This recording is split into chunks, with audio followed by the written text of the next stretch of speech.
Crypto forever.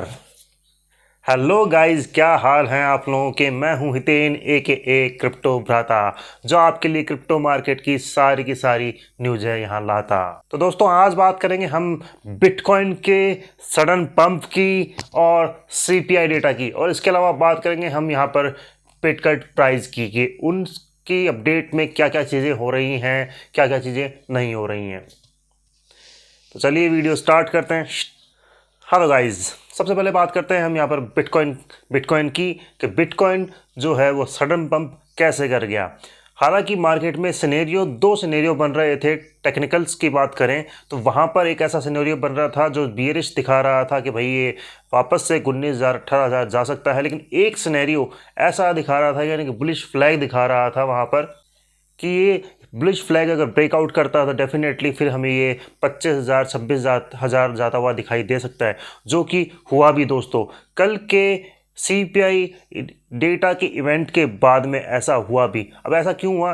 पहला तो जो बाइडन ने ट्वीट डाला था कि हम बैंकिंग सिस्टम को बचाएंगे और हम ये सब चीज़ें करेंगे, तो एक पॉजिटिव ट्वीट था, उससे भी इसको स्ट्रेंथ मिली। और उसके बाद में जब सीपीआई डेटा, जो कि मैंने बताया था, अगर आपने हमारा शॉर्ट्स देखा होगा पिछला, तो मैंने बताया था कि 6% के लगभग अनुमानित है, यानी कि एक्सपेक्टेड है, लेकिन वो उससे कम आता है तो ये बुलिश रहेगा। और अगर ये 6.5 के लगभग आता है तो वो बहुत ही ज़्यादा बियरिश रहेगा और मार्केट वहाँ पर क्रैश कर सकती है। इसलिए जो एक्सपेक्टेड था 6.0 यानी 6%, वही आया। और ये आने के बाद में बहुत ही ज़बरदस्त तरीके से सिंगल कैंडल में ही सारी रेजिस्टेंस ब्रेक करता हुआ बिटकॉइन ने 25,000 का मार्क तोड़ दिया है। फिलहाल अभी एक अक्यूमुलेशन जोन में चल रहा है, वापस से बुलिश फ्लैग टाइप कुछ बना रहा है। प्राइस थोड़ा सा साइडवेज चला गया है, 24,800 और लगभग इधर उधर ही ये घूम रहा है जब तक अभी वीडियो देख रहे होंगे तब तक। तो आगे क्या करता है अब ये तो देखने लायक होगा। लेकिन आपने यहाँ पर देखा होगा कि ऑल्ट कॉइन्स उतने उस मार्क से नहीं बढ़े हैं जितना बिटकॉइन बढ़ा है, क्योंकि बिटकॉइन पिछले कुछ दिनों में 20% तक बढ़ चुका है दोस्तों। अब यहाँ पर आप देखेंगे कि ऑल्ट कॉइन क्यों नहीं बढ़ रहे हैं। यहाँ पर ऑल्ट कॉइन इसलिए नहीं बढ़ रहे हैं दोस्तों क्योंकि यहाँ पर ऑल्ट कॉइन में पैसा नहीं आया है, सारा पैसा बिटकॉइन में लगा हुआ है। बिटकॉइन की डोमिनेंस राइज कर रही है दोस्तों, और बिटकॉइन की डोमिनेंस राइज कर रही है, इसलिए बिटकॉइन की प्राइस भी बढ़ रही है और बिटकॉइन ऑल्ट कॉइन्स उतने नहीं बढ़ रहे हैं। लेकिन एक बार ये बिटकॉइन स्टेबल होने के बाद में जब बीटीसी की डोमिनेंस ये मानिए कि नीचे गिरेगी या साइडवेज रहेगी, तब ऑल्ट कॉइन अच्छे खासे परफॉर्म करेंगे। हालांकि थोड़ा बहुत पंप हर ऑल्ट कॉइन में आई है, और सभी ऑल्ट कॉइन्स में लगभग सेम पैटर्न बन रहा है दोस्तों, सेम पैटर्न। सभी के सभी रेजिस्टेंस के ऊपर है। अगर वो ब्रेकआउट करते हैं डेफिनेटली फिर आप एंटर कर सकते हैं, और अगर वो ब्रेक डाउन करते हैं तो डेफिनेटली आप ट्रेड कर सकते हैं शॉर्ट्स की। तो उसी अकॉर्डिंग कीजिएगा। अगर आपको शॉर्ट या लॉन्ग करना है, फ्यूचर ट्रेडिंग करनी है, स्पॉट कॉल करना है, स्पॉट बाय करना है, तो आप हमारा इंस्टाग्राम पेज और टेलीग्राम चैनल दोनों ज्वाइन करके रखिएगा। मैं वहाँ पर ट्रेडिंग रील्स डालता ही रहता हूँ इंस्टाग्राम पे, और टेलीग्राम पे हम डिस्कस करते हैं कौन से कॉइन में बाय करना है, कौन से को सेल करना है।